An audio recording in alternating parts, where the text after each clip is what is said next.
Ratargul swamp forest বাংলাদেশে একমাত্র জলবন এবং বন্যপ্রাণী অভয়ারণ্য। বনের আয়তন ৩,৩২৫.৬১ একর, আর এর মধ্যে ৫০৪ একর বনকে ১৯৭৩ সালে বন্যপ্রাণীর অভয়ারণ্য হিসাবে ঘোষণা করা হয়। সিলেট জেলার সীমান্তবর্তী উপজেলা গোয়েনঘাটের ফতেহপুর ইউনিয়নের রাতারগুলের অবস্থান। সিলেট নগরী থেকে রাতারগুল সোয়াম ফরেস্টের দূরত্ব প্রায় ২৬ কিলোমিটার।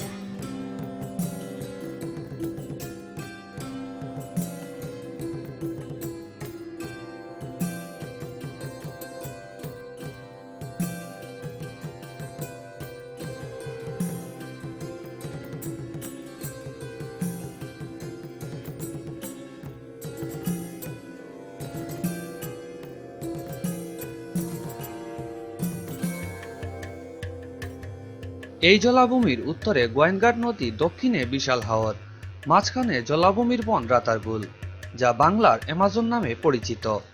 অনিন্দ্য সুন্দর বিশাল এ বনের গাছগাছালির বেশিরভাগ অংশই বছরে ৪ থেকে ৭ মাস পানির নিচে থাকে।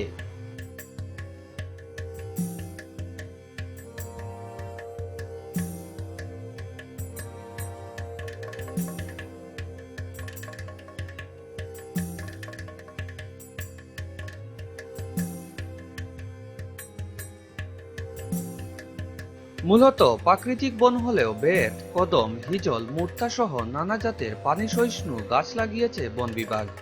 বিশালে বনে রয়েছে জলসহিষ্ণু প্রায় ২৫ প্রজাতির উদ্ভিদ। বড়ই অদ্ভুত এই জলের রাজ্য। কোনো গাছের হাঁটু পর্যন্ত ডুবে আছে পানিতে। একটু ছোট যেগুলো, সেগুলো আবার শরীরের অর্ধেকই ডুবে আছে জলে। ঘন হয়ে জন্মানো গাছপালার কারণে কেমন অন্ধকার লাগবে পুরো বনটা। নৌকা দিয়ে গাছের মাঝখান দিয়ে যেতে অন্যরকম একটা অনুভূতি কাজ করবে। চারিদিকে সবুজের সমারোহ প্রশান্তি দেবে দর্শনার্থীদের চোখে। তারপর ওয়াচ টাওয়ারে গিয়ে নৌকা থেকে নেমে টাওয়ারের উপরে উঠে দেখা যায় পুরো রাতারগুল এরিয়া। সে আরেক রকম সুন্দর।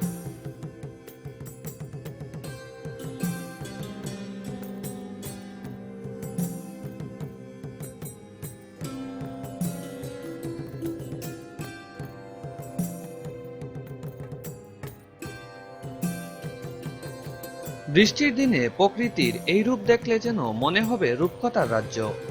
হাওরের স্বচ্ছ পানির নিচে বনগুলো দৃশ্যমান থাকায় বর্ষাকালে অনেক পর্যটকের সমাগম ঘটে এখানে।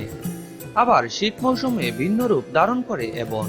পানি কমার সঙ্গে সঙ্গে জেগে উঠে মুর্তা ও জালিবেতের বাগান। সে সৌন্দর্য আবার অন্যরকম। বন এভাবে জলে ডুবে থাকে বছরে ৪ থেকে ৭ মাস। বর্ষা কাটলেই দেখা যাবে অন্য চেহারা।